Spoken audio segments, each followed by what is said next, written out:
Pernahkah kalian memperhatikan nama toko, jalan, atau produk di sekitar kalian?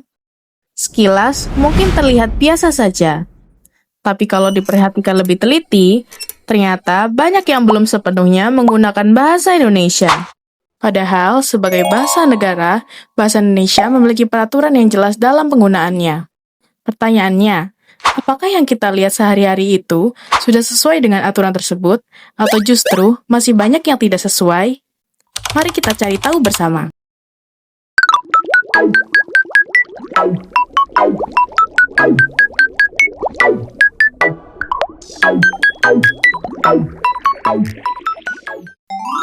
Bahasa Indonesia sebagai bahasa resmi negara wajib digunakan dalam berbagai aspek kehidupan, khususnya pada ruang publik.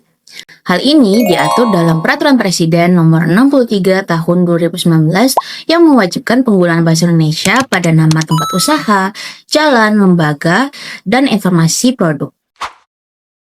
Penggunaannya juga harus sesuai kaidah, jelas, kontekstual, dan tidak menimbulkan makna ganda. Namun, dalam penerapannya masih banyak ditemukan penggunaan bahasa Indonesia yang tidak sesuai dengan ketentuan tersebut. Sehingga perlu dilakukan analisis untuk menilai apakah hal tersebut sesuai dengan peraturan yang sudah ada. Nah, pada kasus yang pertama ada es ganja. Nah, secara kaidah kebahasaan, es ganja sendiri sudah memiliki makna yang jelas dalam penggunaan bahasa Indonesia dan telah sesuai dengan kriteria untuk menjadi tempat usaha. Tetapi ada kata ganja yang bermakna zat aktif yang berbahaya. Nah, ganja sendiri ini dapat menimbulkan persepsi negatif untuk masyarakat. Meskipun es ganja ini dapat menjadi ikon yang unik dan juga yang kreatif, tetapi tetap saja ini akan menjadi makna yang ganda pada masyarakat. Maka dari itu, es ganja sendiri secara kaidah kebahasaan memang telah terpenuhi syaratnya untuk menjadi tempat usaha, tetapi secara kejelasan informasi masih belum menjadi kriteria yang tepat. Untuk contoh yang kedua, ada Kimia Farma Apotek dan Praktik Dokter. Nama ini sudah sesuai karena menggunakan bahasa Indonesia yang jelas, seperti apotek dan praktik dokter.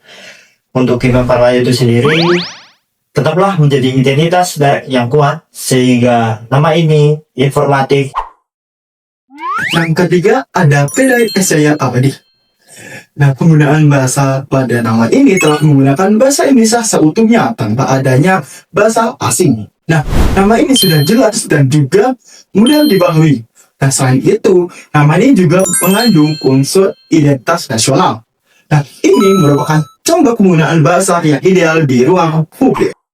Berbeda dengan contoh sebelumnya, Osam sebelumnya menggunakan bahasa asing. Tanpa penjelasan dalam bahasa Indonesia, masyarakat bisa kesulitan untuk memahami jenis usahanya.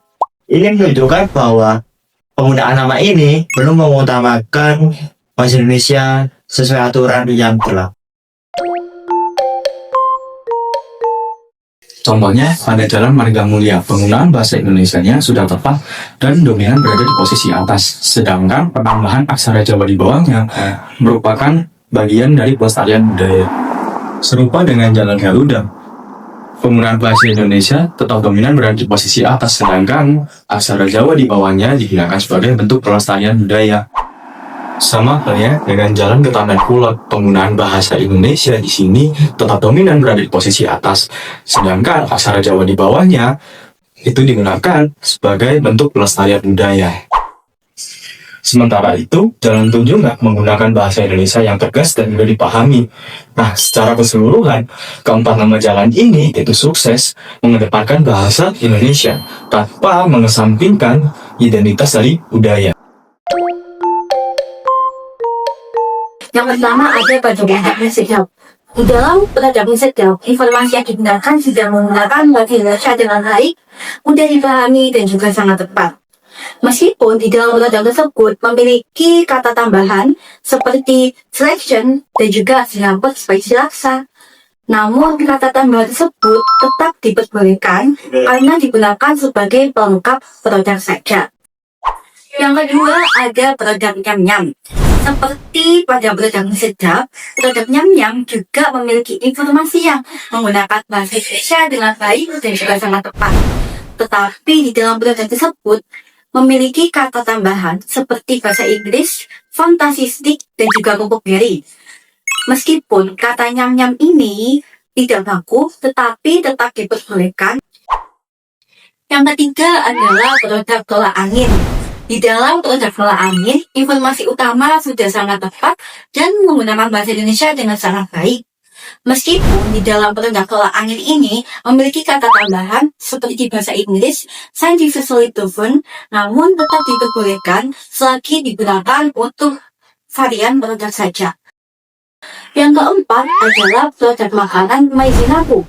Di dalam produk ini, informasi yang digunakan juga sangat baik, menggunakan bahasa Indonesia sangat tepat, dan mudah dipahami oleh banyak masyarakat. Meskipun di dalam kata tersebut terdapat bahasa Inggris, tetapi bahasa Inggrisnya diperbolehkan selagi digunakan sebagai tambahan produk saja. Kementerian Agama RI, Kantor Kementerian Agama Kabupaten Magetan, seluruh penamaan sudah menggunakan bahasa Indonesia tanpa campuran bahasa asing. Hal ini menunjukkan kepatuhan terhadap aturan, baik dalam penamaan lembaga maupun dalam konteks pelayanan publik. Selain itu, bahasa Indonesia digunakan secara dominan dan jelas, sehingga sesuai dengan asas pengutamaan bahasa. Beda dengan Welcome to SMA Negeri 1 Bekasi, penggunaan bahasa Inggris di bagian utama membuat bahasa Indonesia tidak menjadi prioritas. Padahal, seharusnya bahasa Indonesia ditampilkan terlebih dahulu dan lebih dominan. Akibatnya, dari sisi aturan dan asas pengutamaan penggunaan bahasa pada papan ini masih belum sesuai. Sementara itu, SMA Negeri 1 Bandung sudah menggunakan bahasa Indonesia secara tepat, baik pada nama maupun slogannya. Semua informasi disampaikan dengan jelas tanpa campuran bahasa asing, sehingga menunjukkan penggunaan bahasa yang sesuai dengan aturan. Hal yang sama juga terlihat pada Kementerian Agama RI, Kantor Kementerian Agama Kabupaten Malang, di mana penamaan lembaga sepenuhnya menggunakan bahasa Indonesia dan mencerminkan kepatuhan dalam administrasi pemerintahan. Ini menunjukkan bahwa bahasa Indonesia digunakan secara tepat sebagai bahasa resmi di ruang publik. Berdasarkan hasil analisis tersebut, penggunaan bahasa Indonesia di ruang publik sudah mulai sesuai dengan Peraturan Presiden Nomor 63 Tahun 2019. Namun masih banyak ditemukan penggunaan yang belum sesuai karena penggunaan bahasa asing yang lebih mendominasi. Karena itu diperlukannya kesadaran diri untuk lebih mengutamakan penggunaan bahasa Indonesia. Karena bahasa bukan hanya sebagai alat komunikasi, tetapi juga sebagai identitas bangsa. Mari biasakan menggunakan bahasa Indonesia dengan baik dan benar di ruang publik, sebab bahasa yang baik mencerminkan bangsa yang beretik.